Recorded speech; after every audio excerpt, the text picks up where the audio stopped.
നമസ്കാരം.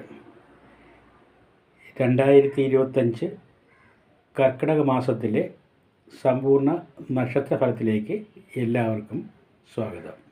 മേടക്കൂറിൽ ജനിച്ചവർക്ക് ധനലാഭം, സ്ഥാനമാനങ്ങൾ, മറ്റുള്ളവരുടെ അംഗീകാരം എന്നിവ ലഭിക്കും. മാർഗനിർദ്ദേശങ്ങൾ മറ്റുള്ളവർ അംഗീകരിക്കുന്നതായി തോന്നും. സ്വർണം, ധനം എന്നിവ വന്നുചേരും. കുടുംബാംഗങ്ങൾക്കും സുഹൃത്തുക്കൾക്കും അഭിവൃദ്ധി ഉണ്ടാകും. തൊഴിൽ രംഗത്ത് അനുകൂലമായ മാറ്റങ്ങൾ എന്നിവ പ്രതീക്ഷിക്കാം. ഇടവൻ രാശിയിൽ ജനിച്ചവർക്ക് ധനവും ധാന്യങ്ങളും സമ്പത്തുകളും ലഭ്യമാകും. അധികാര സ്ഥാനങ്ങളിൽ നിന്നും അംഗീകാരം ലഭിക്കും. കുടുംബജീവിതം സന്തോഷപ്രദമായിരിക്കും. ആഗ്രഹിക്കുന്ന സുഖസൗകര്യങ്ങൾ നേടിയെടുക്കാൻ കഴിയും. സ്ത്രീകൾ നിമിത്തം ധനലാഭം, ശത്രുനാശം എന്നിവ അനുഭവപ്പെടും. എങ്കിലും സന്താനങ്ങളിൽ നിന്നുള്ള ദുഃഖവും അകൽച്ചയും മനോസുഖത്തിന് ഹാനി വരുത്തും. മിഥുന രാശിയിൽ ജനിച്ചവർക്ക് സാമ്പത്തികമായി നല്ല അടിത്തറ ഉണ്ടാകും. മനോഹരമായ സംസാരം കൊണ്ട് സുഹൃത്തുക്കളുടെ എണ്ണത്തിൽ വർധനവുണ്ടാവും.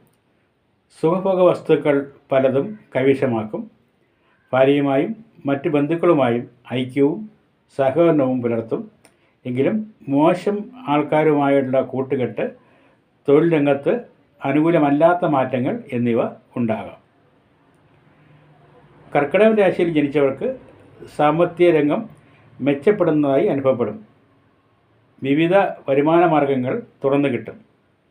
ആഡംബര വസ്തുക്കൾ പലതും ലഭ്യമാകും.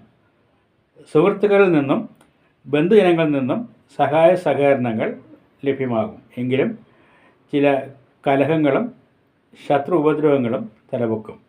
ചിങ്ങക്കൂറിൽ ജനിച്ചവർക്ക് ഇഷ്ടകാര്യങ്ങൾ പലതും നേടിയെടുക്കാൻ കഴിയും. തൊഴിൽ രംഗത്ത് സ്ഥാനക്കയറ്റം ഉണ്ടാകും. വരുമാന മാർഗങ്ങൾ പലതും ഉണ്ടാകും. സാമ്പത്തിക ഉയർച്ചയും അനുഭവപ്പെടും. ബന്ധുജനങ്ങളുടെയും സുഹൃത്തുക്കളുടെയും സഹായ സഹകരണങ്ങൾ ഉണ്ടാകും.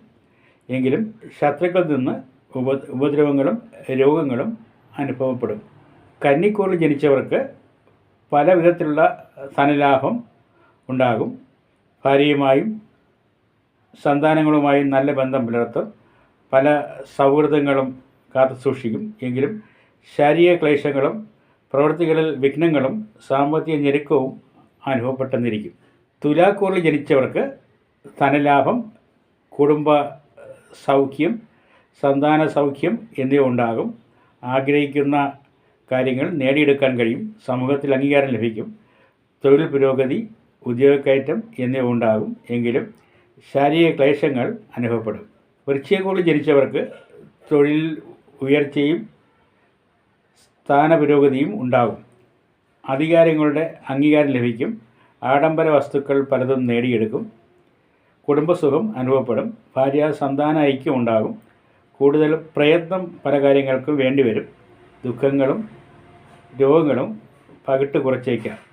ധനുക്കൂറിൽ ജനിച്ചവർക്ക് കാര്യസിദ്ധി, ധനലാഭം, കുടുംബസുഖം, നല്ല സൗഹൃദങ്ങൾ എന്നിവ ഉണ്ടാകും. സന്താനങ്ങൾക്ക് ഉയർച്ച, ആഡംബര വസ്തുക്കളുടെ ലഭ്യത, സാമ്പത്തിക ഉയർച്ച, ബുദ്ധിസാമർഥ്യം എന്നിവയും ഉണ്ടാകും. എങ്കിലും സ്ത്രീകൾ മുഖാന്തരം മാനസിക ക്ലേശങ്ങൾ അനുഭവപ്പെടാൻ സാധ്യതയുണ്ട്. മകരക്കൂറിൽ ജനിച്ചവർക്ക് സന്തോഷം നൽകുന്ന സാഹചര്യങ്ങൾ ഉണ്ടെങ്കിലും അത് കയ്യിലെത്തുന്നില്ലെന്ന് തോന്നും. കുടുംബത്ത് ഐക്യവും കുറയും.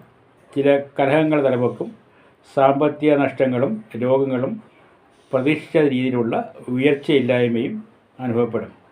ശത്രുക്കളുടെ ഉപദ്രവം മൂലം മാനസിക ക്ലേശങ്ങളും ഉണ്ടാകാം. കൂറിൽ ജനിച്ചവർക്ക് വാഹനലാഭം, സന്താന സൗഖ്യം, ധനലാഭം, കുടുംബ ഐക്യം, കുടുംബസന്തോഷം, ആഡംബര വസ്തുക്കളുടെ ലഭ്യത, വീട്, വസ്തു തുടങ്ങിയവയുടെ ലഭ്യത എന്നിവയും ഉണ്ടാകും. എങ്കിലും മനക്ലേശമുണ്ടാക്കുന്ന സംഭവങ്ങളും രോഗങ്ങളും ഉണ്ടാകാം.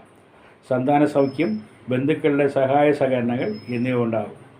കാര്യവിജയം, സൗഭാഗ്യസിദ്ധി, ഉന്നത സ്ഥാനലബ്ധി എന്നിവയും ഉണ്ടാകാം. മീനക്കൂറിൽ ജനിച്ചവർക്ക് ബന്ധുജനങ്ങൾക്ക് സൗഖ്യവും അഭിവൃദ്ധിയും ഉണ്ടാകും. കുടുംബത്തിൽ ചില കലഹങ്ങൾ തലവെക്കും. യാത്രാ ദുരിതങ്ങളും മനക്ലേശങ്ങളും ഉണ്ടാകും. ശത്രുക്കളുടെ ഉപദ്രവങ്ങളും സുഹൃത്തുക്കളുടെ അകൽച്ചയും അനുഭവപ്പെടും. വരുമാനം കൂടുമെങ്കിലും ചെലവ് വർദ്ധിക്കുന്നതായി തോന്നും. എല്ലാവർക്കും നന്ദി, നമസ്കാരം.